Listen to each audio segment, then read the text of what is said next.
let's see here. We got Chase, who's calling in from the USA. Chase, you're live on Talk Heathen, and if we can, let's try to make it just a little quicker because we are getting towards the end of the show. What's going on, Chase? All right, we can do this as quick as possible. I got a thought experiment about animal rights, and it's called Name the Trait. Hmm. Okay, I'm ready for you. I love a game. I just don't want to overwhelm you. Stop me if you need to. So basically, the idea is the question is so name the trait NTT is a consistency test, basically. So it asks the question basically, what is the difference between humans and animals that makes it okay to slaughter animals but not slaughter humans? And so instead of actually running NTT on you, instead of running Name the Trait on you, because it can make people uncomfortable and stuff, and I love y'all, and I don't want to make it a debate or anything hectic, I could just kind of explain the process to you and how, like, some people give their common answers and then the responses to that. Does that sound good? Sure. Okay, let's do it. Okay, cool. So some people will say in response to that question, what's the difference between humans and animals that makes it okay to slaughter animals but not humans? Is that animals have lower intelligence. And so then that's the trait that they're naming is that animals have lower intelligence than humans.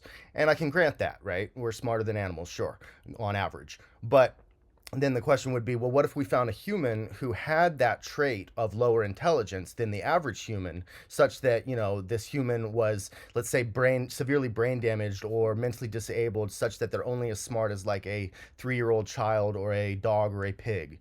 Is it okay to slaughter that human because they have lower intelligence? If intelligence is the trait, then it should be okay to slaughter this human. But most people say, no, it's not okay to slaughter mentally disabled people, right, or anybody of lower intelligence, because it doesn't. We all seem to agree, for the most part, most of us agree that just because somebody's of lower intelligence, that's not a justification to cause them harm. In fact, they need protection and stuff.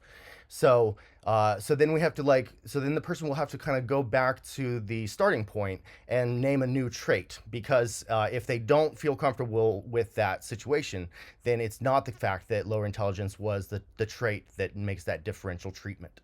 And so then they'll say, maybe, you know, oftentimes they'll say things like, well, it's DNA. It's the fact that we're human and the animals are animals. It's not lower intelligence. Or maybe, and so we'll say, okay, well, what if we found an alien species, big hypothetical, but what if we found an alien species that was not human? They had different DNA, but they looked just like humans and they act just like humans and they think just like us, equal intelligence to us, but they have different DNA. Would it be okay to slaughter this alien species for out of just for pleasure of the taste bud? And most people, sometimes people will say, yeah, it's fine to kill aliens. And it's like, well, okay, or, even though they look and act just like us. Or sometimes most people will say, no, it's not okay to kill, like, those individuals because they're so similar to us. And so then we have to, again, go back to the drawing board, that initial position. Well, what is the trait then? And sometimes they'll say, well, it's a combination of those two factors, lower intelligence and DNA. So then I ask, well, if we had that alien species who look just like us, except they're mentally disabled or brain damaged to some degree, right, to where they're only as smart as a 3-year-old child or a dog or a pig, but they look and act just like basically a mentally disabled human, but they have different DNA and they're lower intelligence. Do those two traits now justify slaughtering this individual? And some people will say, yes, it's okay to kill mentally disabled aliens that are just like indistinguishable from your regular mentally disabled person. And some people are like, no, that's disgusting, that's terrible, it's wrong to do that. So we have to go back to the drawing board. But if they're consistent, and I'll wrap up real soon here, I know I've been ranting, but if they're consistent and they say, yeah, it's okay to slaughter the mentally disabled aliens because they have lower intelligence and different DNA, well, I would just call that a reductio ad absurdum, where they're consistent, yes, but their argument reduces to absurdity, where they look atrocious, and most people will think that's pretty disgusting behavior to do that. If that was someone there, that would be a terrible thing to do. And so the other option is just to realize that lower intelligence and different DNA, or the different shape that somebody comes in, is irrelevant morally, and that we should respect animals and aliens and anybody who's different, and just be nice and not slaughter them. Alrighty. Okay. There's a lot of things there. A lot Do of you things wanna there. Sophia? Oh yeah, I was just thinking, maybe just because in the interest of time and we're kind of like trying to wrap up, maybe we Mm. can respond to you off air just so it doesn't become a huge conversation. I don't know, but um, either way, I would say that unfortunately, I think kind of the whole idea is a bit of a reductio ad absurdum because we're trying to reduce the experience of being human to a specific trait or even specific cocktails of traits with people who have maybe never thought about this before. I think it's a fun thought experiment, just because I think it's good to critically examine why we are okay with eating meat. And I think it's okay to be uncomfortable with that and to think about like what our limit is for that. So my mother recently, she participates in a lot of autopsies. She stopped eating pork because it was just too similar to human. And, you know, I think that it's interesting how people come to these conclusions. But I would say that whenever we start with an argument that's just like, here's name a thing that makes humans, it's already a little ridiculous, which can be okay for a thought experiment. But I find it maybe not as useful because it will sort of stop at a thought experiment. I don't know. What are your thoughts, Dan? Well, when Plato set out to define a human being and announced that the answer was a featherless biped, Diogenes, quite famously, went to Plato's school and presented a plucked chicken and said, "Behold, a man." Right?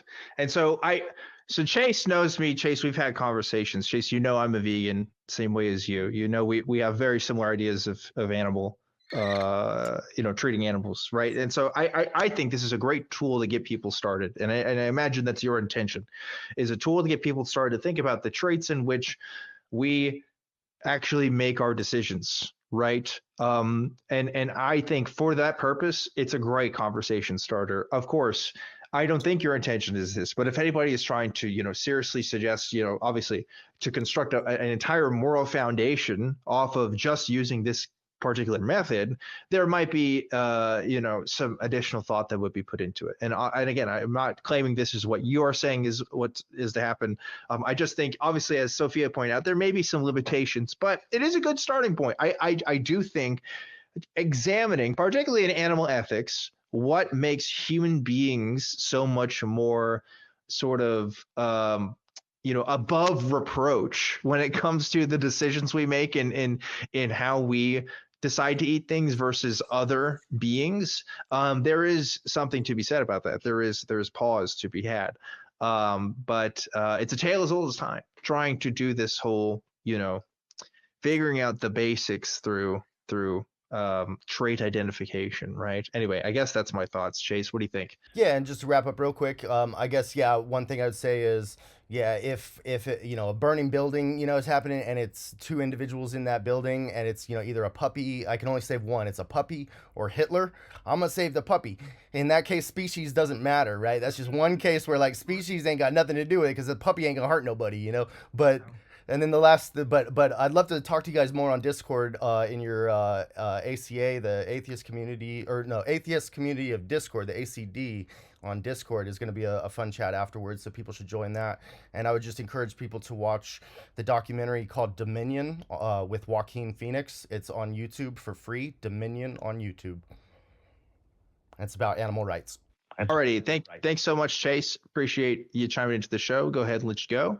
And yeah, it's I again have had conversations with other folks in what I would call the skeptic community that make absolutely terrible arguments against veganism on my count, or at least Mm, protections of animal rights in some capacity.